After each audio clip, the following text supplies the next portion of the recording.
Salman Rushdie wrote a book, Satanic Verses, 1989, I believe, September 1989, in England. That book was sold in the next 4 months, 1,500, 2,000 copies, max.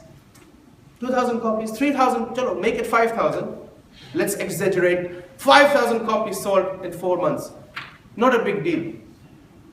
And in that book, there is a lot of false lies, propaganda against the Prophet ﷺ, no doubt. Some of the people decided that it is a good idea to send a copy of it to Rabta Alim al-Islami in Saudi Arabia. And some of them sent it to Iran. So when Khomeini got that and he read it, or he was told this is what is written in it, you can understand that there were already political tensions between America, between the Western world, and between Iran.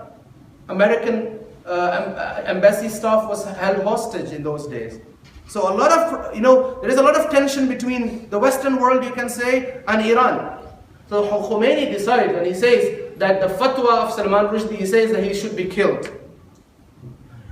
Now, nobody knew about the book, but when the fatwa comes, everyone in the West, the media, highlights it, and every person, Muslim and non-Muslim, who didn't know about the book, now suddenly finds out about the book.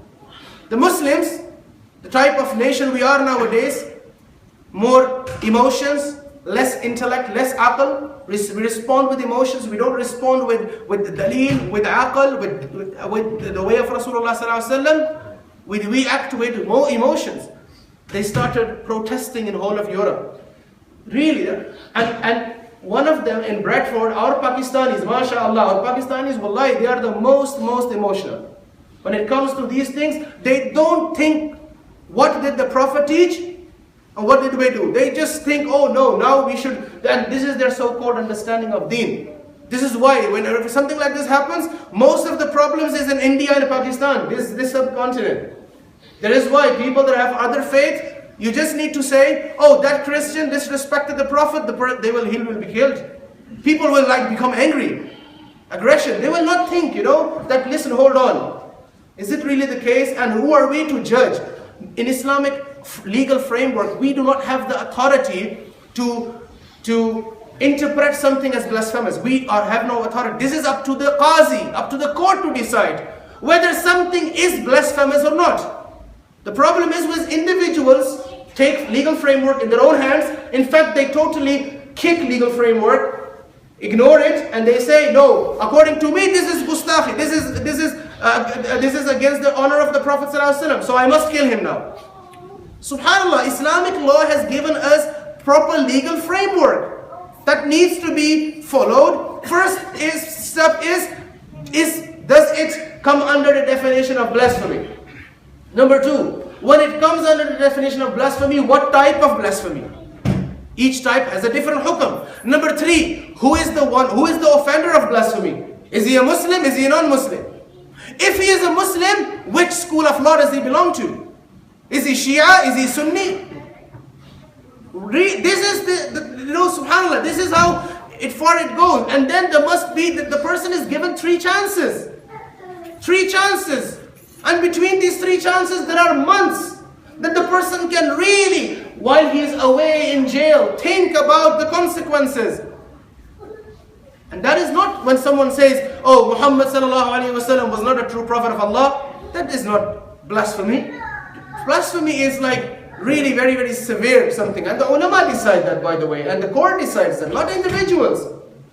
This Pakistan is, subhanAllah, we are so, one of the people gave a lecture, one of the wa'izeen, and one of the brothers, he's not even a scholar, but he's a brother who was once an artist, Junaid Jamshed, then he became, mashallah, an active, religious practicing person, and they made a big mistake that they gave the person a podium, a platform, to preach Islam. Don't let people preach Islam who didn't actually study Islam yet. When someone is very active and very dedicated, it does not mean that he has the authority to become a scholar and start speaking and people assume that he's a scholar. If I'm very honest and very dedicated and I know little about surgery, I know little about medicine, I know little about medical surgery, and someone has a heart attack, will you bring him to me and say, Sheikh, come, He needs a bypass, do the bypass. No, you will bring him to the doctors, you will bring him to the hospital. And the problem with the Ummah, Muslim world is, when someone knows how to recite Quran, we say, oh mashallah, please give us khutbah. La hawla wa la quwwat. The person is just, he is able to be imam. If he reads good Quran, he knows, even then, he knows the rules. But we know, our thinking is, he's got a big beard, mashallah, haji, fadl. You are our imam. He knows how to read the Quran more than us, you're the imam. Okay, that's fine, imam is fine. But he is not the scholar, the preacher, the da'i. No. Imam Sayyidina Ali karamallahu ta'ala wajhul kareem, in his time, he was walking and he saw one man giving khutbah. And Imam Ali listened to the khutbah and he got upset. And he stops the person. He's a sahabi, one of the sahabi. And he says, do you know about all the Quranic verses that are nasikh and that are mansukh? Those that are in its application suspended? Do you know them? He says, no, I don't. And Sayyidina Ali karamallahu ta'ala wajhul kareem, then who gave you the authority to stand and talk about such delicate matters of deen? He realized his mistake. Nowadays, anyone who knows little bit, one or two hadith, we say, Bismillah, give us Jummah khutbah.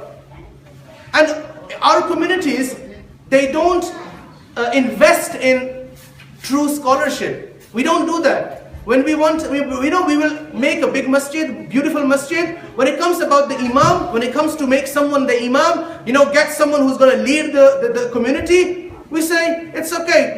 Anyone who is hafiz of the Quran, even if he's 17 years old of age, doesn't matter as long as he knows how to read the Quran. That is the irony. And even the ulama, scholars, the past 200 years that have come out of the madrasas, the type of people they are. In Muslims, when you have a child and your child is highly intellectual, you know what you as parents, you're going to make him? You're going to send him to a medical school. You'll say, okay, you're going to be a doctor. You're going to be a doctor. When he is, he's not highly intellectual, but he is, intelligent, then they'll say, okay, now you're going to be an engineer. You're going to be an engineer. We're going to make you an engineer. We're going to make you a lawyer. And when someone who is, good or average, they'll say, okay, go to IT, And someone who is like, who is not very well developed intellectually, who's understanding, where we send him? Where we send him? Okay, you go and you will become imam, you will become shaykh. We send him to the madrasa. Really? The type of ulama that the madrasa will produce, no wonder this will be the state of the ummah. Seriously. No wonder they will then tell you on the stage, go, he insulted the Prophet, go kill him. Or anyone who kills them, he will go to Jannah. La hawla wa la quwwah. Junaid Jamshed said something on the stage while he was giving a khutbah, and he, out of his ignorance, said it. He didn't say it with the intention. I mean, you don't need to be a scholar to know that. You don't need to know what is in the heart. Just the context of it explains it. And what happens is, as soon as he said it, there was fatwa against him. The poor guy had to come and apologize, and even he cried. Yet there are people, they say, no, we're going to give him the punishment he deserves. And a lot of time, the anger that is due to ignorance. Sectarianism is another thing we have.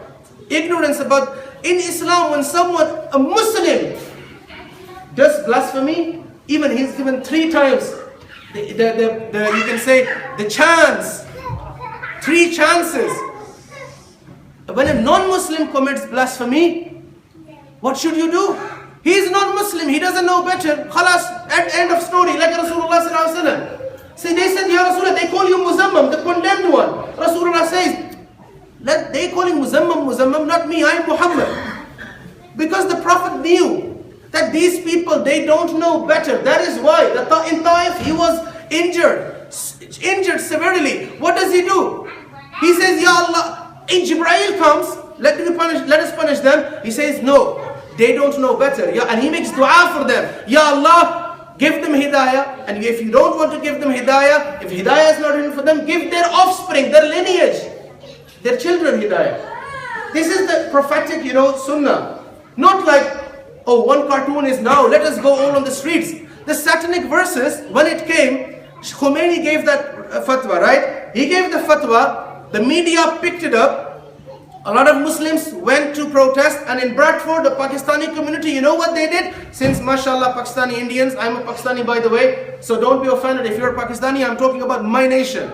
So what happens is, what they did, they are like the real Ashiq Rasul, lovers of the Prophet. They actually organized, they announced that we are going to burn the Satanic verses.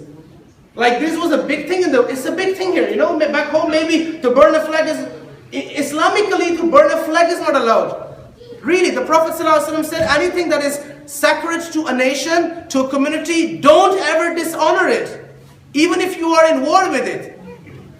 And this is the prophetic sunnah. We as Muslims should highlight that to those that from the Western world do not know. And we never told them. It's not their fault. They have only seen us with angry faces. Only seen us burning buildings, burning tires, protesting, and thinking this is the way to respond. No, it creates more isolation, more gap between the communities. Sit down. What have you done to tell people about Rasulullah sallallahu alaihi wasallam? That is the question. So the Pakistanis organized to burn it. So everyone came and they made pictures, and the next day the headline was, the biggest picture was of Satanic verses being burned. And then someone had that slogan, kill Salman Rushdie. So guess what happened? That book that was only sold 5,000 times in 4 months was sold more than 1 million times. 1 million times. Who is to blame?